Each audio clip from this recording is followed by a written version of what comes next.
This is Meet Sean, where we break down real life topics insurance, annuities, real estate, travel planning, and home ownership so you can make smarter moves. Subscribe so you don't miss the next episode. Imagine building a multi-million-dollar real estate empire over 20 years. You have acquired the properties, you have optimized the cash flow, and you are completely financially independent. And then, well, you lose absolutely everything in 24 hours. All because of a single misunderstood sentence buried on page 42 of an insurance policy. Yeah, it happens far more often than anyone in the industry likes to admit. We spend so much time fixating on how to acquire wealth. The thrill of the purchase and the projected returns. Yeah.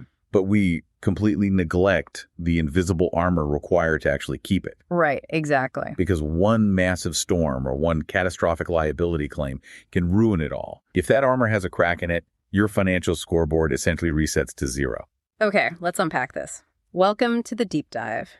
Today, we are exploring a fascinating intersection that most people, frankly, never even think about. We are looking at complex real estate investments and the highly specialized commercial insurance that keeps them from collapsing, and how those two things combine to unlock massive personal borrowing power for you. Yeah, it is a crucial topic. Right. Our roadmap for this comes from the platform of Sean Carter, LLC. It dives deep into the mechanics of real estate syndications and mortgage banking. So if you are looking to build long-term wealth, consider this your playbook for not just making the money, but actually keeping it. Because the mindset shift we really have to make today is realizing that a robust defense is actually what enables a powerful offense. You just cannot confidently leverage your assets if those assets are vulnerable to the physical realities of the world. Absolutely. And before we can even talk about wrapping a massive asset in impenetrable insurance, we have to figure out how everyday busy professionals get their hands on these properties. Like a $50 million apartment complex. I know I definitely do not have that sitting in my checking account right now. I do not either. Right. So this brings us to the concept of real estate syndications. How does this actually work mechanically? Well, the mechanism itself is remarkably elegant. It is basically a strategy of pooling capital. Okay, pooling capital. Right. So rather than one person trying to secure massive financing, multiple investors combine their resources. They do this to purchase an institutional-grade asset. Got it. We are talking about properties like a 300-unit multifamily complex. These offer incredible economies of scale, but are completely out of reach for a solo investor. So it is essentially crowdfunding for high finance. But if I throw my money into a pool with 50 other people who is actually running the show, I do not want to be getting calls at 2 a.m. because a pipe burst in Unit 4B. Oh, definitely not. And that separation of duties is the entire point of the syndication structure. The partnership is split into two distinct roles. First, you have the general partners, or the GPs. Okay, GPs. Yes, they are the active operators. They source the deal, they secure the bank financing, and they oversee the property management company. And crucially for our conversation today, they are the ones analyzing and purchasing the commercial insurance. And the rest of the pool. Yeah. The other investors. Right, those are the limited partners, or LPs. That would be you, the listener. The LP's role is purely to provide the capital. Just write the check. Exactly, you just write the check. In exchange, you receive an equity stake in the building and a share of the passive income it generates. You have zero operational responsibility. Wait, I think I am seeing the dynamic here. It is basically like flying on a commercial jetliner. Oh, I like that comparison. Yeah, as an LP, I am just buying a first-class ticket to a financial destination I could not possibly reach on my own. I do not know how to fly a Boeing 747, and I definitely cannot afford to buy one. Very true. The GP is the pilot up in the cockpit. They are dealing with the turbulence, navigating the weather, and making sure the plane is mechanically sound. I just sit in my seat and enjoy the ride. What is fascinating here is how that airplane analogy perfectly maps to the modern portfolio theory. Oh, really? How so? Well, one of the core tenets of that theory is that diversification is the only true free lunch in investing. Think about a traditional solo real estate investor who buys one single-family rental house. Right. The risk is hyper-concentrated. Exactly. If that one tenant stops paying rent, their income drops to 0% immediately. If that one roof caves in, they bear 100% of the repair cost. Ouch. That is stressful. It is. But by syndicating, you take that same amount of capital and spread it across a 300-unit building instead. So if 3 tenants move out, it barely makes a dent in the overall revenue. Exactly. Your exposure to individual defaults or localized damage is drastically diluted. Syndications simplify complex real estate for the individual by transferring the operational friction to the GP. While spreading the financial risk across a massive asset, that makes total sense. But anytime you have people pooling millions of dollars and handing it over to a pilot, there has to be some heavy regulation. Oh, absolutely. The U.S. Securities and Exchange Commission governs these deals tightly. Right. And looking at the materials, there is a mountain of paperwork involved before you ever wire your money. If I am an LP, what am I actually looking for in these documents? Like, which one is my parachute if the GP starts flying us into a hurricane? Well, the 3 critical documents serve very distinct mechanical purposes. The first one is the Private Placement Memorandum, or the PPM. The PPM. Okay. Yeah. You will notice this document is incredibly thick and reads kind of like a horror novel. A horror novel? Why? That is intentional. It legally outlines every conceivable risk, disclosure, and worst-case scenario. It protects the GP by ensuring you cannot sue them if the broader economic market crashes. Because you were fully informed of the risks up front. Good to know. What about the day-to-day rules, though? That would be the operating agreement. This is the document you really want to study because it outlines the entire governance structure. Okay, so it lays out how things are run. Right. It dictates exactly how and when the GP can make decisions and how distributions are paid out. And yes, it includes the specific mechanisms for removing a GP if they are found guilty of gross negligence or fraud. So that is the emergency brake. Exactly. That is your emergency brake. Finally, you have the subscription agreement. This simply formalizes your capital commitment and confirms you meet the SEC's wealth or income requirements to participate. Let us assume the paperwork checks out and the GP has a great track record. We still need to evaluate if the deal itself is actually going to make any money. Of course. That is the whole point. The numbers that get thrown around in these pitch decks can be kind of blinding. I see cash flow, which makes sense. That is the monthly profit after the mortgage and expenses are paid. Mm-hmm. But then we get into ROI and IRR. Now, I know ROI is return on investment. How is IRR different? And why does the material emphasize it so heavily for these syndications? The distinction is vital for long-term wealth building. ROI is just a static snapshot. It tells you your annual return percentage for a single given year. Okay, so if I put in $100,000 and get $8,000 back this year, my ROI is 8%. Correct. But syndications are typically held for 5 to 7 years before the GP sells the property. So ROI does not capture the big payout at the end when the building is actually sold. It does not capture the sale, and more importantly, it does not capture the time value of money. That is what the internal rate of return, or IRR, calculates. The time value of money, can you break that down? Sure. IRR looks at the entire life cycle of the investment. It measures the total profitability, factoring in every monthly cash flow distribution, plus the final massive payout from the sale. Got it. And it heavily weights when you receive that money. Receiving $1 in year 1 is mathematically more valuable to you than receiving $1 in year 5. Because I could have reinvested that year $1 somewhere else. Exactly. IRR gives you the true annualized growth rate of your capital over the entire timeline. That makes total sense. So we checked the IRR, we wired the capital, and we are officially limited partners in a massive apartment complex. The cash is flowing. It is a great feeling. But here is the pivot. Now that we own a slice of this massive physical asset, how do we ensure it does not just vanish overnight? Right, the physical risks. Yeah, because unlike a stock portfolio, an apartment building can literally catch on fire.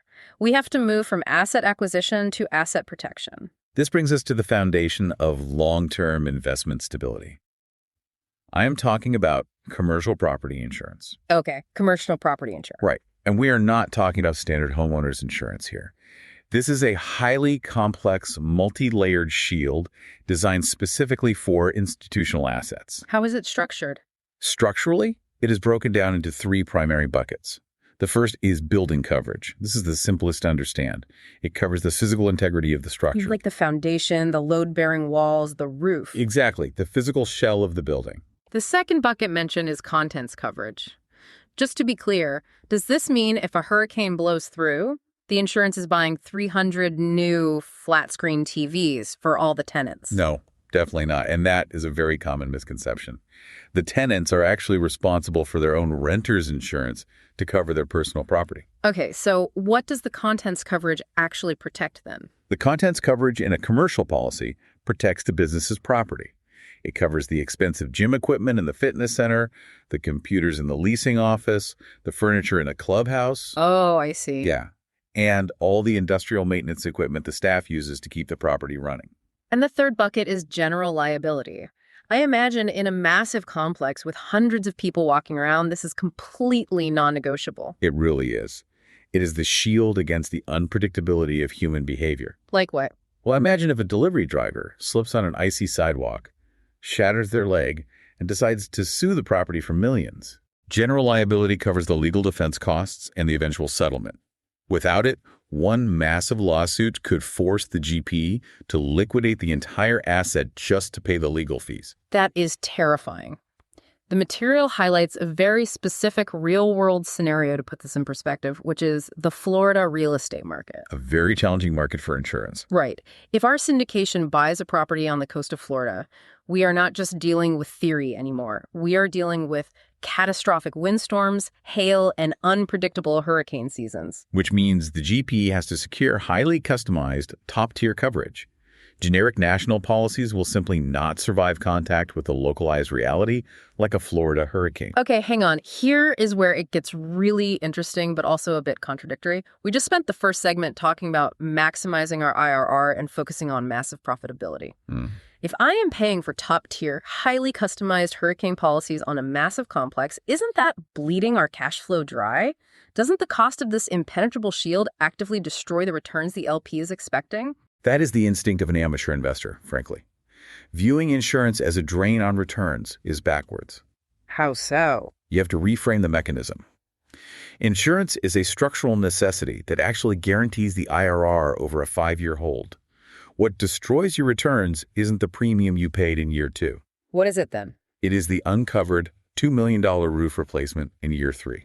Because of exclusions in the fine print. Exactly. The biggest threat to commercial real estate isn't just natural disasters. It is the exclusions section of a cheap policy. Right, the stuff they will not pay for. Standard policies almost always exclude flood and earthquake damage. That requires completely separate, specialized policies. They also exclude gradual wear and tear. So how does a GP manage these massive premium costs without tanking the monthly cash flow for everyone? It starts long before they even buy the building. The physical composition of the asset dictates the premium heavily. Meaning what the building is made of. Yes.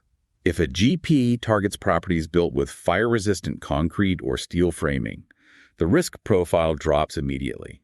And the premiums plummet compared to, say, wood-framed buildings. That makes sense. Furthermore, they utilize hyperlocal data. The material heavily recommends connecting deeply with the local Chamber of Commerce. Why the Chamber of Commerce? Why not just use standard real estate data you can find online? Because national databases lack the specific nuance that commercial underwriters look at. A local chamber can provide hyper-specific data on things like neighborhood crime reduction initiatives. Ah, interesting. Yeah, or planned infrastructure upgrades like new drainage systems and highly localized weather patterns. So a GP uses that data to prove to the insurance underwriter that the property is inherently safer than the zip code implies. Exactly. And that drives the premium down significantly. And I imagine they have to prove they are actively maintaining the place, too. Like, if a storm rips off a roof, but the insurance adjuster finds out the roof was already rotting from 5 years of neglect, they aren't going to pay that claim, right? Not a chance. That is proactive risk management in action. GPs must maintain meticulous date-stamped maintenance logs. Proof of upkeep. Right. A $50 gutter repair today prevents a $50,000 denied claim tomorrow. The insurance company requires absolute proof that the asset was maintained. And when the GP can provide that airtight documentation, then the claim is paid swiftly and the LP's capital is preserved. Okay, I see the picture forming now. We have insured the concrete. We have insured the leasing office computers. We are totally protected from lawsuits. Yeah. The physical asset is secure. Yes, the bricks and mortar are safe. But there is a massive blind spot here. What about the actual golden goose? I mean, the revenue itself. Go on. Let us say a tornado hits our building. The building insurance pays to rebuild the roof and the walls. Fantastic. But it takes 8 months to do that construction. Mm-hmm. The building is unlivable for 8 months. All 300 tenants move out. The rent drops to zero. How does the GP pay the mortgage on the building for those 8 months? The physical asset survived, but the business is essentially dead. You have just identified the single greatest vulnerability in real estate investing. Protecting the bricks and mortar is completely irrelevant if you cannot protect the cash flow. Right. So what is the solution? This brings us to a highly specialized mechanism called business income insurance. It is often referred to as business interruption coverage.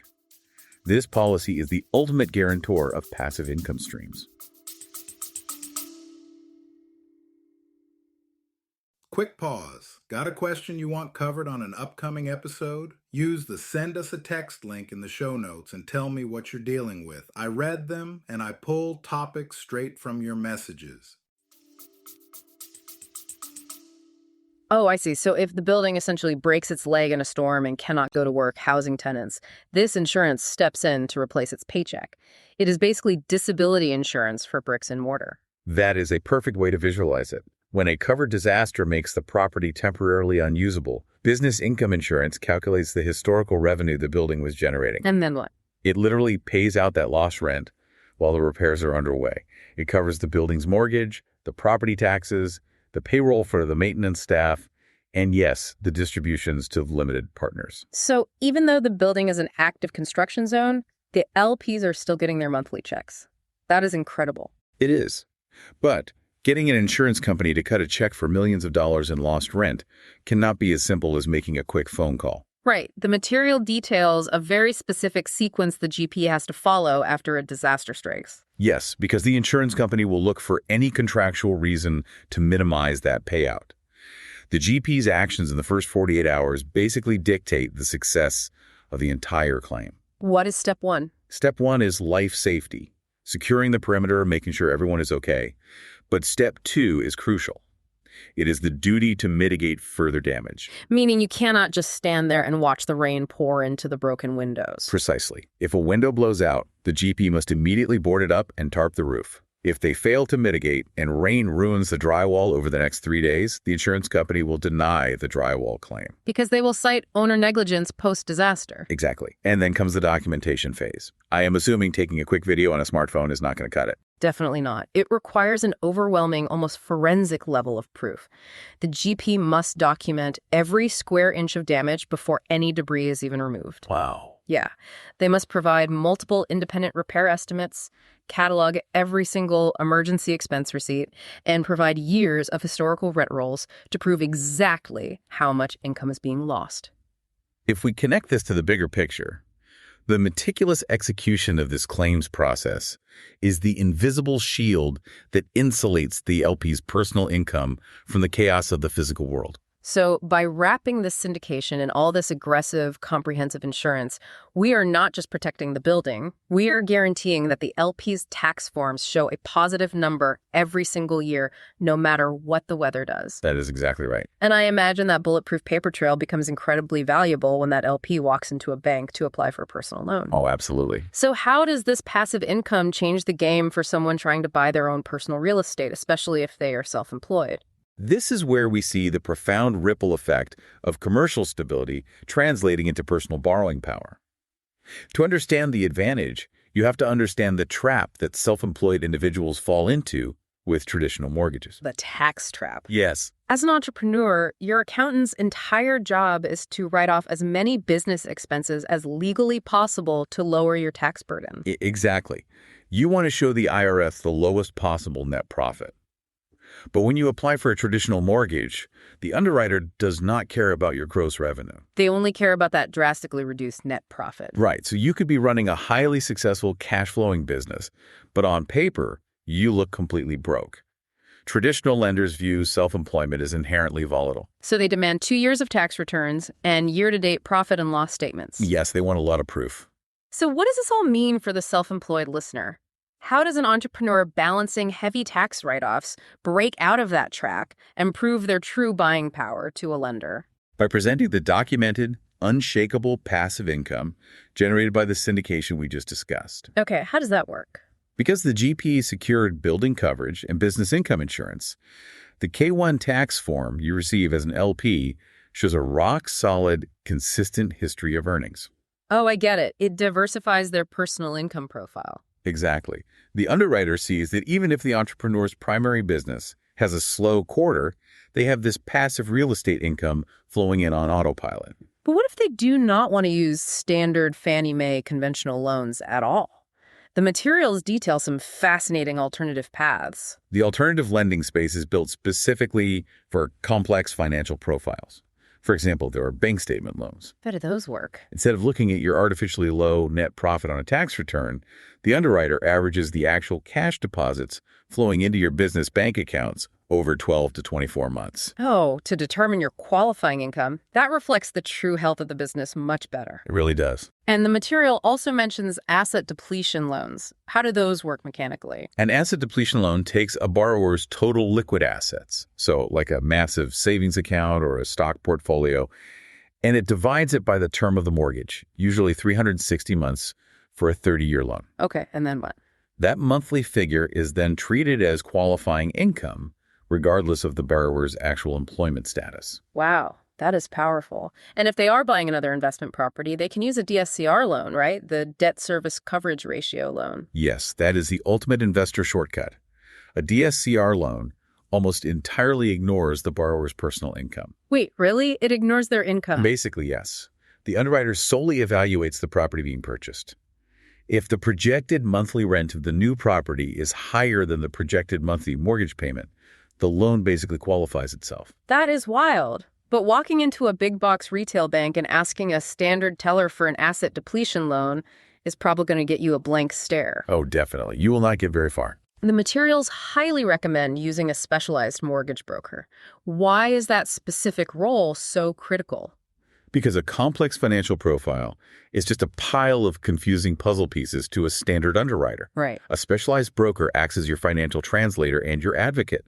They know exactly how to take your business's profit and loss statements, your bank deposits, and that incredibly stable K1 income from your syndication. And they weave it all together. Exactly. They weave it into a cohesive narrative of low-risk reliability for the bank. It is a brilliant, interconnected ecosystem. We have covered a massive amount of ground today.